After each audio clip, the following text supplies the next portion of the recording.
Achieving 8, 8.5, or even 9 in IELTS is not that big a deal. It's just a matter of time, practicing, and of course, practicing, in a very smart way.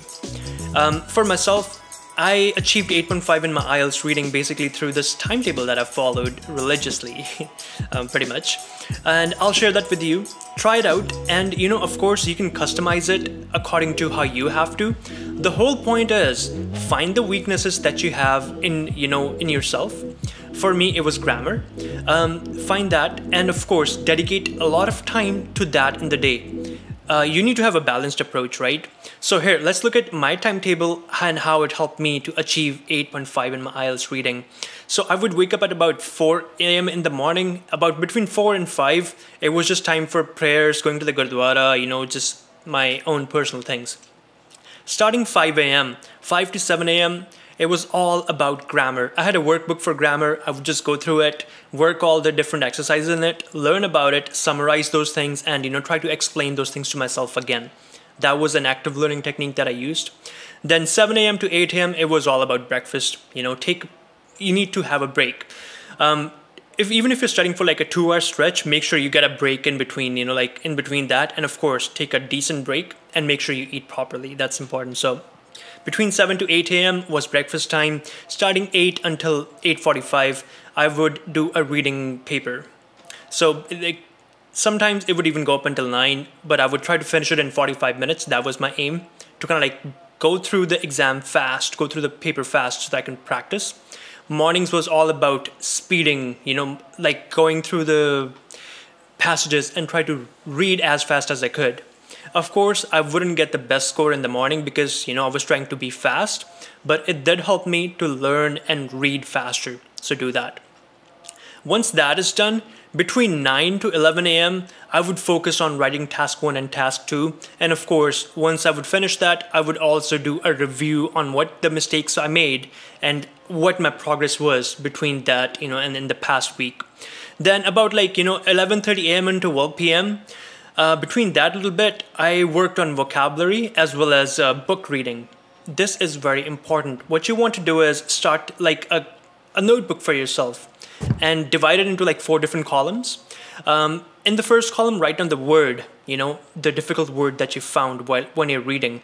In the second column, write down the meaning of the word. In the third column, write down a synonym for it. And in the fourth column, make a sentence with the word. And that is how I exactly did it to expand my vocabulary. That's how you do it. Okay? So focus on that. That's how you build up your vocabulary, and read as many books as you can, read as many magazines or even newspapers.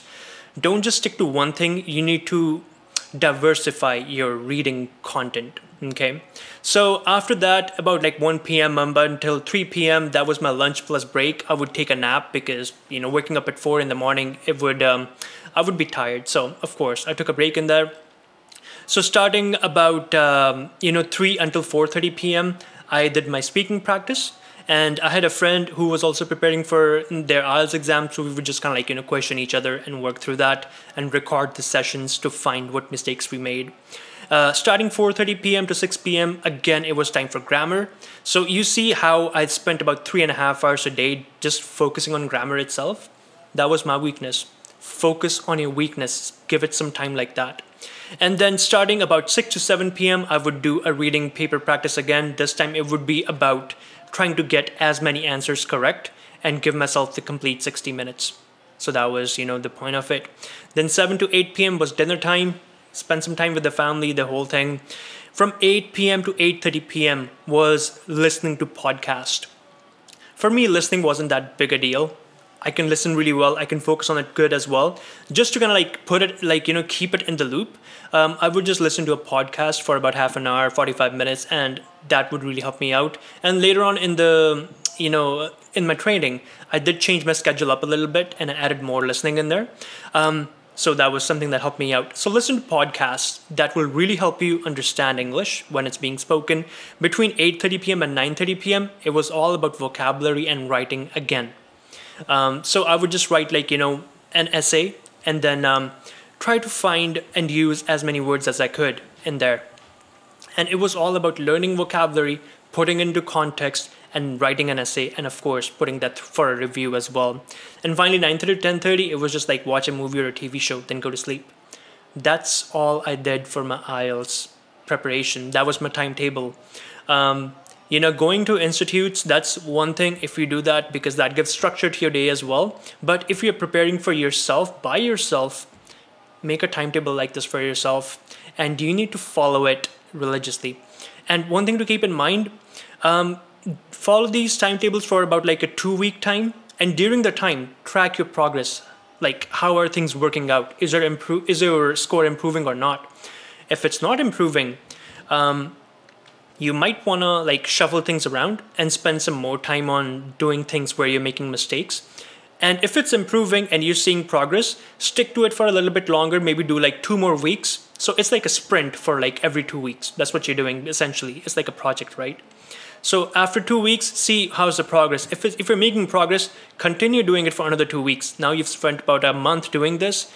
If your score has changed dramatically, then change it up and spend some more time on, the different module. For me, it was reading. For you, it could be writing, it could be listening, it could be speaking, whatever it's like, important to you.